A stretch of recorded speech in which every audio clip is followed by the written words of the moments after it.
Before this story begins, understand this clearly. This is a work of fiction. The characters and events in this story are fictional. This story is for entertainment and educational discussion only. Herbs are not substitutes for professional medical diagnosis or treatment. If you have a serious health problem, unexplained symptoms, or a diagnosed medical condition, see a qualified healthcare professional. Herbs and supplements can interact with medications, so talk with your healthcare provider before using them medicinally. Now, with that understood, this is the story of Linda Carter and the weed she spent 20 years trying to kill. Linda hated dandelions. Every spring, they invaded her yard. Yellow flowers scattered across the grass. Then those little white puffballs appeared. One gust of wind, and hundreds of seeds went everywhere.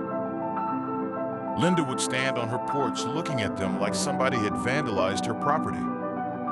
She bought weed killer. She pulled them by hand. She dug up roots. She paid a lawn company. Every year they came back. Her husband used to laugh. Maybe they're trying to tell you something. Linda would roll her eyes. They're telling me I need stronger weed killer. She had no idea that years later, she'd be sitting at her kitchen table deliberately holding one of those same plants in her hands. Linda was 58 when things began changing. Nothing dramatic happened overnight. She simply stopped feeling like herself. She was tired more often. Her digestion bothered her. Some meals left her feeling bloated and uncomfortable. Her doctor was monitoring several routine health markers and encouraging her to improve her diet, become more active, and lose some weight. Linda listened for about 3 days. Then life happened. Work, family, stress, fast food, takeout. Another Monday, another promise to start next week. Until one Saturday afternoon when Linda's mother came to visit. Her mother was 81. She walked into the backyard and immediately noticed something. Dandelions. Hundreds of them.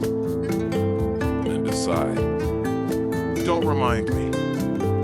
I'm spraying them tomorrow. Her mother turned around. Spraying them? Yes. Her mother looked genuinely confused. Why would you spray those? Linda laughed. Because they're weeds. Her mother bent down. She pulled one from the ground. Who told you that? Linda stared at her. Everybody. Her mother brushed the dirt from the leaves. Your grandmother used these. Linda stopped laughing. My grandmother? For years. Linda looked at the dandelion differently. Her mother continued. She used the leaves. She used the flowers. She even used the roots. Linda shook her head. For what? Her mother smiled. Now you're asking the right question. That evening, Linda couldn't stop thinking about it. She remembered her grandmother. A small woman with an enormous garden. There were always jars drying near the windows, plants hanging upside down, roots on newspaper. Linda had been too young to understand any of it. She remembered asking once why Grandma kept weeds in the kitchen. Her grandmother had answered, "Baby, a weed is sometimes just a plant nobody taught you about." Linda hadn't remembered that sentence in almost 50 years. Now she couldn't forget it. The following morning, she called her mother. "Tell me everything Grandma knew about dandelions." Her mother laughed. "That could take a while. I've got time." And that's how Linda's education began. She learned that dandelion wasn't merely a lawn nuisance. People had eaten it for generations. The young leaves could be used as grains. The flowers could be used in foods and traditional preparations. The roots had a long history of use in herbal traditions, particularly for digestion. But Linda also learned something else. Traditional use didn't automatically prove every modern health claim she found online. And there were plenty. Some websites made dandelion sound like it could fix practically anything. Linda's mother warned her, "Don't turn Grandma's knowledge into internet foolishness." Linda laughed. "What does that mean?" "It means Grandma respected plants. She didn't worship them." That stuck with Linda. So she started researching. She learned dandelion contains various vitamins, minerals, and plant compounds. She learned the greens are edible. She learned roasted dandelion root is sometimes prepared as a caffeine-free beverage. She also learned that dandelion may not be appropriate for everybody. It can potentially interact with certain medications. People with particular medical conditions or allergies may need to avoid it. And if you're harvesting wild plants, identification and location matter. A plant sprayed with herbicide isn't suddenly healthy because you made tea from it. Neither is something growing beside a contaminated roadside. Linda realized herbal knowledge required more responsibility than she'd expected. So before experimenting, she asked her healthcare provider whether dandelion was appropriate with her medications. That conversation surprised her doctor. "You're asking before taking it? Shouldn't I?" The doctor smiled. "I wish everybody did." Once Linda knew what was reasonable for her situation, she started small. She didn't walk outside, grab random plants, and start swallowing them. She learned identification. She learned which parts were traditionally used. She learned how they were prepared. And because her own yard had previously been treated with lawn chemicals, she didn't harvest from it immediately. Instead, she bought properly sourced dandelion products while she transitioned part of her backyard away from herbicides. Her first cup of roasted dandelion root beverage wasn't dramatic. She expected something magical. Instead, she took a sip, made a face, and said, "That tastes like somebody boiled the forest." Her husband nearly fell out laughing. "You spent 20 years trying to kill it, and now you're drinking it." "Be quiet." But she finished the cup. Over the following weeks, something bigger than one herb began happening. Dandelion became the doorway. Linda started asking, "What else don't I know?" Her mother showed her plantain growing near the edge of the yard. Not the banana-like fruit. The common plant that grows low to the ground in lawns and disturbed soil. Then chickweed. Then violet. Then purslane. Suddenly, Linda's backyard looked completely different. Yesterday, she saw weeds.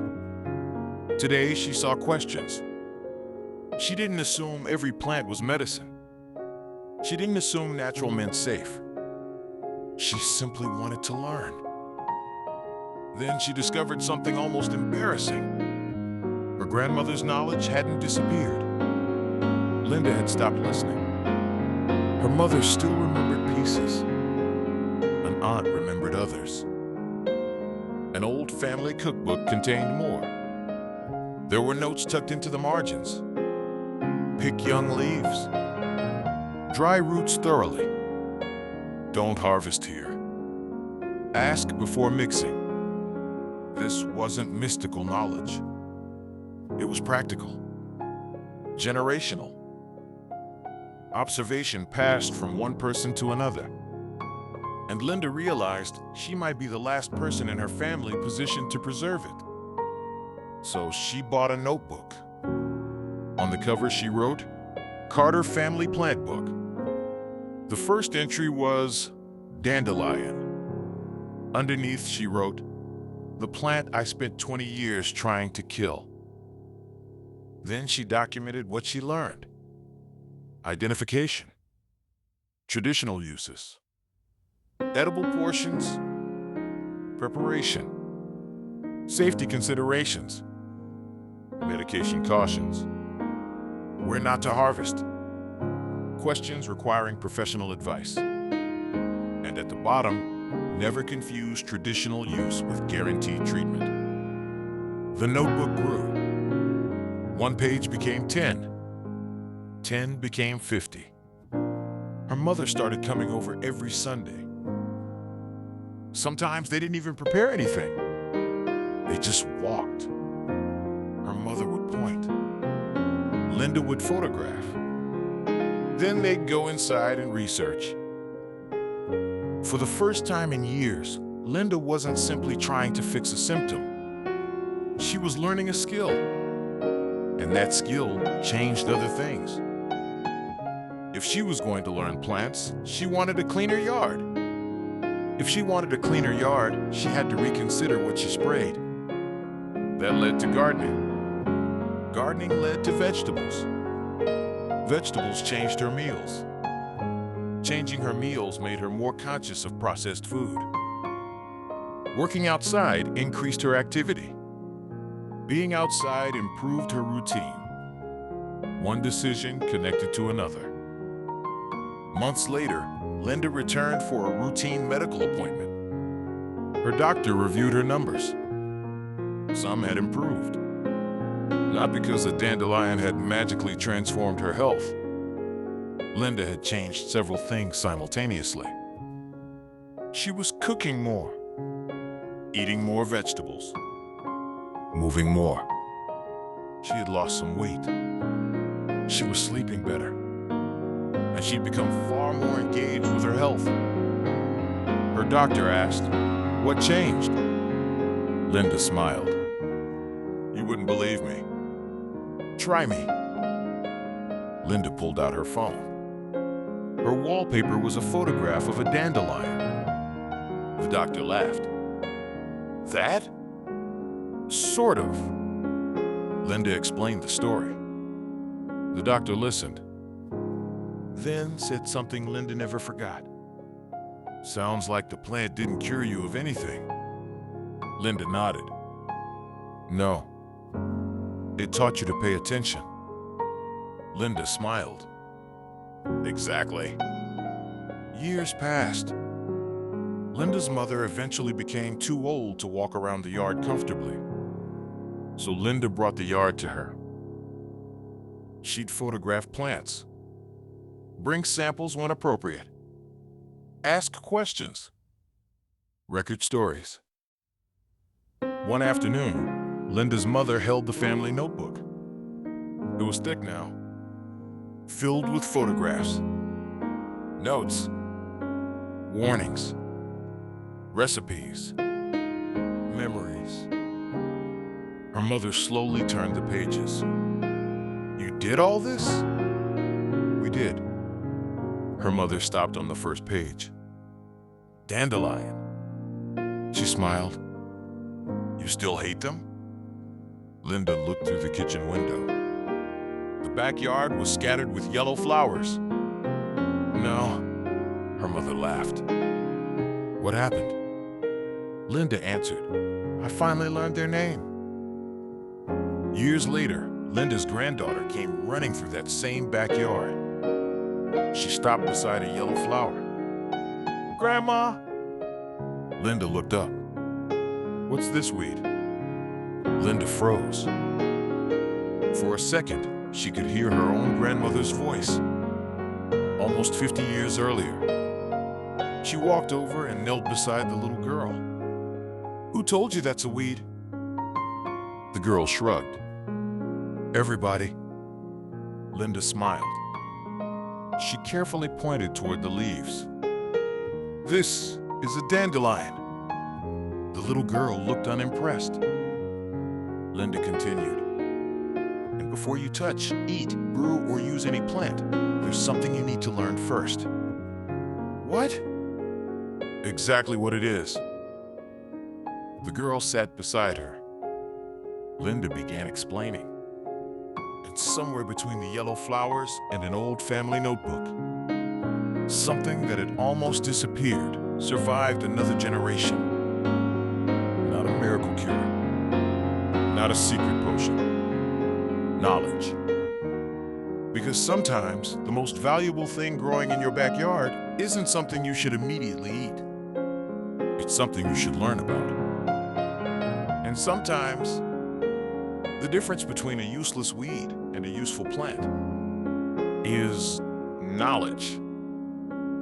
Before we finish, remember, this story was a work of fiction. Linda Carter and the events described were fictional. Dandelion is a real plant with culinary and traditional herbal uses, but this story does not claim that dandelion or any other herb can cure or treat serious disease. If you have persistent symptoms, a diagnosed condition, or another health concern, see a qualified healthcare professional. Herbs can interact with medications and may not be appropriate for everyone. Never eat a wild plant unless you can positively identify it and know it was harvested from a safe, uncontaminated location. This is Herbal Masked Prepper. Learn the plants. Learn the land. Respect what nature gives you. But never let curiosity replace common sense. Knowledge first. Preparation second. And when your health is really on the line, see a doctor.